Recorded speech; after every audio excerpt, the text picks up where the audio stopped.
Assalamualaikum warahmatullahi wabarakatuh.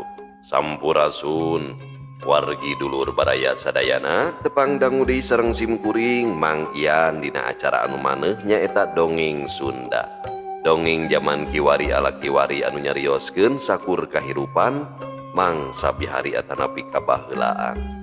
Kumaha dararamang palawargi sadayana atuh mugia aya dina ginanjar kawilujengan rahayu berkah salamet amin ya Allah ya robbal alamin. Dina wangkid ieu simkuring sijam midangkeun hiji jejer carita anu judulna Ratu Jin Toloheor karya Kang Rompis II. Kumaha saterasna ieu lalakon Ratu Jin Toloheor sareng Nyi Mimi ulah ka mana-mana tetep di channel Kisah Tanah Sunda. Namung sata acana dilajeng kade ulah hilap anu teu acan subscribe mangga di-subscribe heula supados tiasa kenging notifikasi kanggo jejer carita anu salajengna. Anu parantos subscribe simkuring ngahaturkeun debu nuhun laksa ketika bingahan mugia sing tiasa janten rencang hiburan palawargi sadayana dina setiap aktivitas anu nuju masakna, nu nuju di perjalananana nya, nu di kiosna, di padamelanana bari ngajahitnya seueur ningal tempat konveksi bari ngajahit bari ngopingkeun dongeng cenah. Ulah hilap oge di like di komen supados aya interaksi di antawis urang sadayana sareng di share dibagikeun ya atuh mugia wasilah palawargi sadayana nu share ieu dongeng Sunda khususna di zaman kiwari tiasa nanjeur deui amin. Supados teu nyangkolong ting kana waktos hayu urang sami-sami ngabandungan ieu lalakon Ratu Jin Toloheor mangga kaparoyun sadayana wilujeng ngadangukeun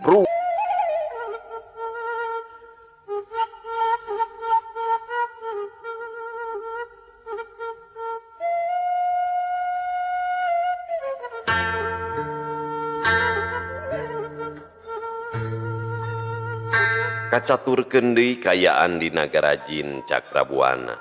Disaprak jeung karna Prabu Sanghyang Wisesa sareng prameswarina Den Nyimas Pohaci ka nagara Kandaga, Nyi Mimi jeneng ratu nu kumawasa di eta nagara. Kayaan nagara taya robahna, ayem tentrem keur taraharja. Nyi Mimi geus teu hawu kawas mimiti samangsa datang ti alam manusia. Tapi geus kacida robahna. Beungeutna bersih bodas nyacas kuminengna mandi di tirta manik leuwihna ti eta tara kapentrang deui ku panon poe. Nyi Mimi kacida senangna ti mimiti hudang sare nepi ka sare deui aya nu ngawulaan lamun aya urusan anu berat mah geus jadi tanggung jawab patihna nyaeta Raden Manggala. Para dayang katut para emban beki alajrih karatuna anu miboga sikep wijaksana tara gampang amek mun seug maranehna nyieun kasalahan. Teu babari nibankeun hukuman satungtung bisa keneh digeuing. Tapi da kangaranan manusa najan hirup geus ngahnang-ngahning oge anger bae sok inget kasarakan. Sok sono kalemur. Sok sanajan loba kadaharan nu ngareunah inuman nu pohara rupana. Tapi Nyi Mimi sok sono kana kadaharan nu aya di lemur. Beuleum asin sambal goang kitu deui kana lalab rumbahna. Harita Nyi Mimi keur aya di kamarna, satu tas bebersih di tirta manik, sakumaha biasana dua emban milihan baju ke ratuna, sanggeus salin bajuna. Mahkota emas dipake dina sirahna ku Nyi Mimi. Tangtungan Nyi Mimi nu geus jadi ratu agung kacida geulisna. Mapakan anak raja nu sabenerna nyaeta Ratu Arum. Ungik, ceuk Nyi Mimi bari ngareret ka emban nu keur meresan kamarna. Emban anu ngaranna Ungik gancang nyampeurkeun ka Nyi Mimi bari cedok nyembah. Aya pikir saeun naon Kanjeng Ratu? Kula teh hayang aya kahayang lain hayang anu teu pararugu ieu teh. Ieu mah ukur masalah kadaharan Ungik. Tembal Nyi Mimi manehna arek nepikeun kahayangna ka emban. Susuganan bae bisa nedunan atawa saeutikna apaleun. Unyuk semangat Kanjeng Ratu. Geura balaka bae ka jisim abdi. Cek emban Ungik deui kacida ajrihna. Kieu Ungik kula teh hayang belum asin peda lalap rumah jeung sama goang meni asa dina leta itu banget ku hayang. Kitu ceuk Nyi Mimi nepikeun kahayangna. Sajongjonan mah Ban Ungik ukur ngahuleng mikiran caritaan ratuna. Sidik manehna mah teu apaleun kana kadaharan anu dipenta ku ratuna. Duh, hapunten Kanjeng Ratu. Jisim abdi mah ite lebeng teu uninga kana eta katuangan. Namung anu biasana anu langkung uninga mah Senopati Gangaspati. Margi anjeunna mah sok lunta ka sabanu wengkon. Cek Ban Ungik bari cedok nyembah deui. Nya teu naon Ungik, kukula rek nepungan ka Paman Gangaspati. Walon Nyi Mimi teu loba tatanya deui. Samangsa tepung jeung Senopati Gangaspati, Nyi Mimi nemberakeun kahayangna ka Senopatina. Pikeun Senopati Gangaspati kahayang ratuna sarua jeung hiji parentah anu kudu ditedunan ku manehna. Teu bisa baha sok sanajan ka cidabanggana, moal bisa mungpang kajeun kudu nyorang lalakon nu alak ka alak paul ceuk paribasana. Senopati Gangaspati harita keneh jengkar ti karaton rek nohonan pamenta ratuna. Senopati Gangaspati hiji senopati nu geus legok tapak genteng kadek, weruh ku pangalaman luhung ku kanyaho, remen lunta ka alam manusa. Senopati Gangaspati geus boga angkeuhan lamun kadaharan anu dipenta ku ratuna ayana di alam manusa. Senopati Gangaspati terus bae lunta ka alam manusa. Teu lila oge Senopati Gangaspati geus balik deui ka nagarana. Kadaharan anu dipenta ku ratuna geus dipasrahkeun ka para emban. Senopati Gangaspati terus bae nepungan ka ratuna. Nyi Mimi keur diuk dina kursi karajaan, digendeng ku para dayangna, dibeh lawang asu para gulang-gulang ngajaraga samagrang ku pakarang. Memeh cumarita Senopati Gangaspati nyembah heula ka ratuna. Sakumaha panjen anu tos ditibankeun ka jisim abdi sadayana tos sayogi. Uji sim abdi parantos dipasrahkeun ka para emban, mugia janten uninga. Cek Senopati Gangaspati bari cedok nyembah. Nuhun Paman Senopati, kula ngerasa bunga. Tembal Nyi Mimi, tembong beungeutna marah mai awahing kagugu ku gawena Senopati Gangaspati. Tawuh teh malan Kanjeng Ratu, saupamina teu aya deui pancen anu bade ditibankeun ka jisim abdi, abdi bade seja amit bae sun. Sekali deui nuhun Paman. Sok bae rek init mah. Kula taya deui keperluan sejenak ka anjeun. Unjuk sumangga Kanjeng Ratu, seja amit bae. Sanggeus nyembah ka ratuna, Senopati Gangaspati ini tidinya. Heuleut sawatara waktu pangeusi karaton ngadadakeun leung kusabab kaangse bau hangit anu awun-awunan minuhan sakuliah karaton. Para punggawa jeung gulang-gulang babalongkengan, para dayang wuyung ampir katuru lengan, pon kitu deui para emban ngajaloprak teu walakaya. Nyi Mimi ka cidareuaseunana gentak bae muru ka pawon tempat emban nu ngaranna Ungik keur popola. Panon Nyi Mimi tangkabun celik sabab ningali asin peda sakurumbung keur dibeuleum, teu sakarung beunanya dibeuleum kabeh. Haseupna mulek bauna hangit nyamuang minuhan karaton. Ari emban Ungik anu meuleumna keur nyangsaya bari beungeutna ditutupan ku lawon. Dina meja kaolahan ngajagrag cengek meunang ngarieus aya kana sanyiruna. Pon kitu deui sabangsaning lalab rumah nepi ka ngunung-ngunung, ngagugunung kawas rek marab munding. Kabina-bina teuing maneh teh Ungik? Maksud kula teh teu kudu kabeh dibeuleum. Cukup 2 atawa 3 siki. Imah sarua jeung ngabaruang kanu sejen atuh. Ceuk Nyi Mimi bari panonna neuteub beuleum peda nu ngahunyut. Hatur punten Kanjeng Ratu, manawi teh kedah sadayana ieu teh. Tembal emban ungik bari ngeluk tungkul. Rumasa kana kasalahanana. Teu naon ungik, kula bisa ngemaklum. Ke ari si Cimot ka mana ieu teh?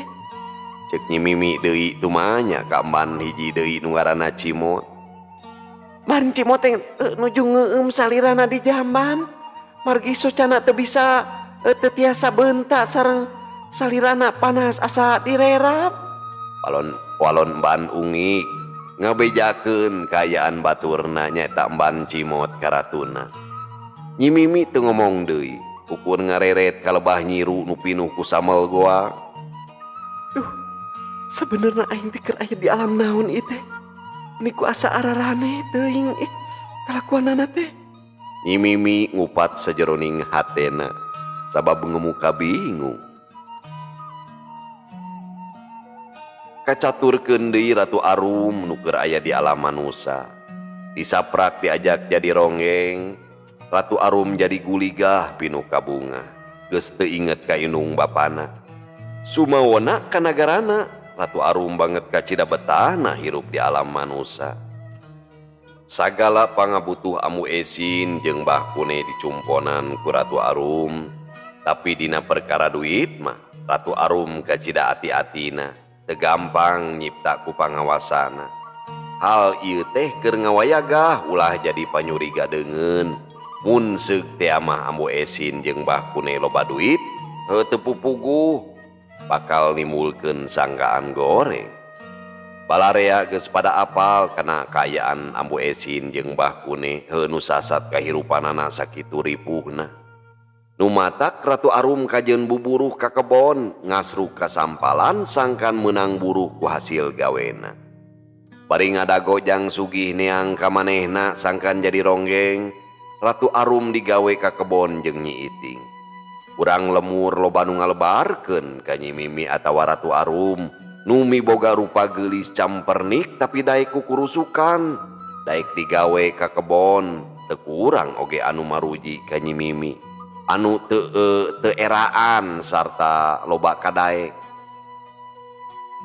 Tapi pikeun Ratu Arum mah tara ieu jadi pikiran, deungeun rek ngomongkeun dirina siga kumaha bae oge tara didenge. Kangaranan bangsa jin tara ngarasa hina kana hiji pagawean. Pikeun bangsa nama nu penting boga kasab teu ngahesekeun batur. Narah bentik curug balas nunjuk, cadu dampal centang balas jaluk, sungut gorowong kokod morongkol, nu hartina dahar hayang tapi ngelud kana usaha, kahayangna diwapan batur. Para lalaki nu ngahlaran Ratu Arum loba nu ngegel curug, taya hiji ge anu ditarima ku Ratu Arum. Di antarana lolobana para lalaki anu datang ka Ratu Arum aya salah saurang anu kacida berat bogohna ka Ratu Arum. Eta lalaki ngaranna Kusnadi. Imahna sarua di lemur Nagrak, ngan imah Kusnadi mah rada anggang ti imah Ambu Esin. Kusnadi teu sirikna kapengpeongan ku Ratu Arum, kagendam rasa katalikung lelemutan. Mun berang sudah kana dahar, kejo asa catang bobo, cai asa tuak bari. Mun mangsa peuting teu geunah cicing kapidang dam kanu lenjang. Repeureum ngalangkangan, nyah beuntak ngulayaban, ngajirim dina kongkolak panona. Undur peuting datang berang, Kusnadi ukur nguyung ngahuyung kung kapidang dung kunu geulis. Leos ka bale asarehe, juru turun kaburuan asa lajoan, ngajang jawing katresnana no gencang amon sorangan. Kangaranan lalaki, geus tangtu moal cicingeun. Kusnadi mecut akal neang tareka sangkan nu herang bisa kabandang. Nepi ka hiji poe, Kusnadi init ka hiji lemur nu ngaranna lemur Negla, rada anggang ti lemur Nagrak. Inditna dibarengan ku si Adai sobatna. Kusnadi arek nepungan hiji dukun nu geus kaceluk lepus kana kinasihan, jago mentangkeun pangirutna. Ari eta dukun ngaranna Bahrukma, sok pada muru ku jalu anu nguyung balas dicengklak mana. Pada neang ku bikang nu hayang tereh nyanding. Bahrukma kawentar miboga buli-buli ratu puter giling ladang tatapa ti gunung halu nu kawentar sanget jeung geuman. Teka caturkeun di jalana. Dina wanci pecat sawed Kusnadi jeung si Adai geus nepi ka lemur negla terus bae ngajugjug ka imah Bahrukma. Kusnadi teu bisa langsung laung jeung Bahrukma lantaran nu daratang lain ngan saukur manehna, tapi nu sejen oge loba nu daratang ka Bahrukma. Sanggeus nungguan sawatara waktu akhirna mah Kusnadi kagiliran asup nepungan Bahrukma. Bari dodongkoan Kusnadi jeung si Adai arasup ka rohangan tempat Bahrukma narima semahna. Sok jang dari ukainya cek Bahrukma panonna rutret ka Kusnadi jeung ka si Adai. Tangtungan Bahrukma daweg pisan beungeut perenges panon puncelik ari kumis baplang sangadulang leungeun kenca katuhu ngajareplok gelang bahar dipapaes ku ramona nu rentul ku batu ali sagede-gede jengkol payus kana tangtungan lamun disebut dukun teh. Kusnadi jeung si Adai gugek dariuk. Sokainya jang, geura balaka kana pamaksudan ujang, nu duaan. Itu pokna Bahrukma gasik tumanya. Apunten bah, nu kado maksad mah abdi ungkul. Kalaresan rencangan mamung jajab itu abdi, jajab abdi ka dieu. Tembal Kusnadi bari rengkuk. Oh teu naon, sok atuh geura caritakeun bae jang. Maksud jeung kahayang ujang teh naon? Kunyuk semangga bah. Walon Kusnadi. Parabat bae Kusnadi nyaritakeun dirina anu mikahayang ka Nyi Mimi. Dicaritakeun oge ku Kusnadi lamun dirina ngalang layung alatan katresna nu gencang ambon sorangan. Kitu bah anu kalaman ku abdi teh. Kusnadi mungkas caritana. Bahrukma ungut-ungutan ngabandungan caritaan Kusnadi ngan teu lila pok bae cumarita. Kartik pisan ieu teh ku Abah, geus teu aneh atuh lamun lalaki ditampik mah. Nu daratang ka dieu oge da teu beda jauh jeung lalakon ujang. Ke. Saha ngaran teh jang? Abdi teh pun Kusnadi, Pak. Oke jang Kusnadi, yo nya. Perkara bikang entening bangga. Tapi itu kudu hariwang. Sabab Abah boga palakiahna pikeun nalukeun awewe nu dipikahayang. Tapi ieu mah aya dua tarekah. Geus tangtu duana nami boga pangawuru nu teu sarua. Dina soal harga pangasahna oge sarua kacida bedana atuh. Ari anu kahiji kasebut teh pelet Raja Panulu. Jadi lamun kakeunaan ku ieu pangawasa bikang anu dipikahayang bakal malik bogoh jeung nyaah ka urang. Ngan beda ngawaktu ieu teh bisa salilana. Anu kadua nyaeta runcang salawe. Lamun ieu mah kacida ahengna tu lantaran anu kakeunaan ku ieu pangawasa bakal kaedanan ku urang. Tu sirikna ningali tangkal kai oge siga urang anu ngajirim. Lamun mangsa beurang bakal bedah cimata, na mangsa peuting ngagukuk ceurik kawahing ku kaleleban. Eta mah pek bae we kumaha jang Kusnadi arek milih nu mana. Kitu pok-pokanana Bahrukma. Nyaritana panjang lebar nepikeun elmu pangawasana anu dipiboga ku manehna. Sajongjonan mah Kusnadi ukur ngahuleng mikiran caritaan Bahrukma. Lamun milih anu kahiji ngarasa teu cop kana hatena sabab ceuk Bahrukma ngawaktu teu bisa salilana. Anu antukna mah Kusnadi gilig pikir rek milih kadua, anu kadua nyaeta runcang salawe nu matak jadi edan ka awewena. Kusnadi teu salempang ku perkara duit. Memeh indit nepungan ka Bahrukma, manehna geus ngajual domba aya kana tiluna anu bapana. Abdi mah bade milih anu kadua we nyaeta runcang salawe bah. Temal Kusnadi tatag. Yohog pamenta jang Kusnadi ku Abah ditedunan. Ngan kade tu bisi poho ieu hargana pan leuwih undak. Teu sawios bah, abdi ge ngartos. Bahruk mah teu cacarita deui. Manehna nyokot jimatna tina saku bajuna, leungeun Bahruk mah ngarongkong kana bakal. Terus bae dipuyarkeun nepi ka bubuk. Bakal ditunda di hareupeunana. Jimatna anu katelah buli-buli ratu puter giling teh dikaluarkeun tina endong leutik. Kaciri aya 2 batu hideung ngagarantung di talian ku tali roma.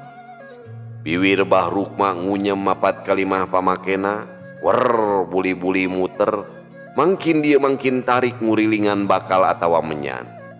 Euleut sawatara waktu buli-buli muterna mangkin laun, nu antuk namah reg bae eureun. Buli-buli gancang bae diasupkeun deui kana enong leutik ku Bahruk mah. "Da kieu Jang Kusnadi, aku sabab geus digawean ieu teh. Ieu bakal bawa ka imah. Ade ulah kabawa kieu sumawana kabawa mijeun mah. Dipaing pisan ieu teh. Lantaran bakal leungit mah unahna. Cara makena ieu menyan sawareh campurkeun kana kadaharan sarta sebut ngaranna 3 kali. Eta kadaharan omak kudu kadahar ku awewe anu kurang dituju." Kartos Pak. "Oh tangke sameme unggah ka imahna. Nya maksud abah teh imah awewena eta bakal ku sawareh deui aburkeun inahna pun golodogna. Mun taya golodogan ho cukup we aburkeun palebah lawang tek asup. Tong poho sambat ngaranna 3 kali. Tah kumaha karti?" Cek Bahruk mah bari mencerong kana beungeut Kusnadi. Kartos pisan Pak. Segala rupik amanat abah ku abdi bade diestokeun pisan. Tembal Kusnadi ngarasa bunga. Bahruk mah mikeun bakal anu geus digawean ku manehna ka Kusnadi. Pon kitu deui Kusnadi mikeun duit anu gedena sakumaha pamenta Bahruk mah. Harita keneh Kusnadi jeung si Aday amitan ka Bahruk mah. Sajajalan Kusnadi jeung si Aday galecok ngobrol.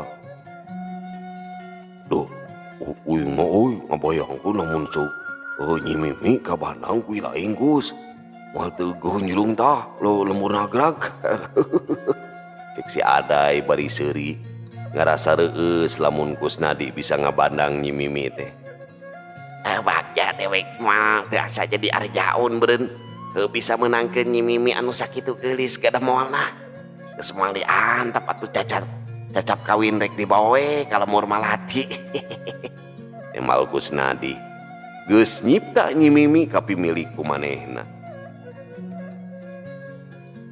"Oke, nah dibawa ka lemur Malati." Cek si Aday bari kerung. Lamun di lemur nagrag pan paur diintip ku ilaing dae. Samangsa dewe keur ngahegoi teh nya ka Nyi Mimi. Tembal Kusnadi bari ngagak-gak seuri. Oh buah edan salemur nagrag. Kos ebel make jeung ngintip sagala. Teu kudu ngintip atuh uing mah. Oh datang we langsung ka kamar ilaing Kus. Bukakeun we rereganana. Bari ngomong kieu uing teh. Punten bari ngiring mencuk. Si Aday ngebarakatak seuri bangun ku geunahna kerana. Haram jadah sia teh. Puguh deh da dewek teh keur macul kabawannya. Cek Kusnadi bari ngagak-gak seuri. Dina wanci tunggang gunung, Kusnadi jeung si Aday geus nepi ka lemur nagrag. Dina poe isukna sakira wanci haneut moyan, Kusnadi kairing ku si Aday ngahaja nepungan ka Nyi Mimi nya ka imahna. Teu poho Kusnadi mawa kadaharan nu geus dicampur ku bakal atawa menyan. Pamahanan Bahruk mah samemeh unggah ka imah Ambu Esin. Dina handapeun golodog Kusnadi ngawurkeun bakal bari nyamat ngaran Nyi Mimi 3 kali. Hanya akal Nyi Mimi keur suwung, inyana keur ka kebon jeung Nyi Iting. Kusnadi ukur nunda talatah ka Ambu Esin, mi HP dahareun keur Nyi Mimi. Ambu Esin teu boga panyurigana naon. Geus teu aneh lamun aya lalaki nu mi HP dahareun pikeun anakna teh. Pamiarsa sadayana, waktosna parantos teu nyekapan deui cag urang tuna di Hanjuang siang. Urang teuneun di Haneuleum sieum paranti nyokot ninggalkeun mangsa datang kasamper deui. Wallahu muwafiq ila aqwamit thoriq. Wassalamualaikum warahmatullahi wabarakatuh.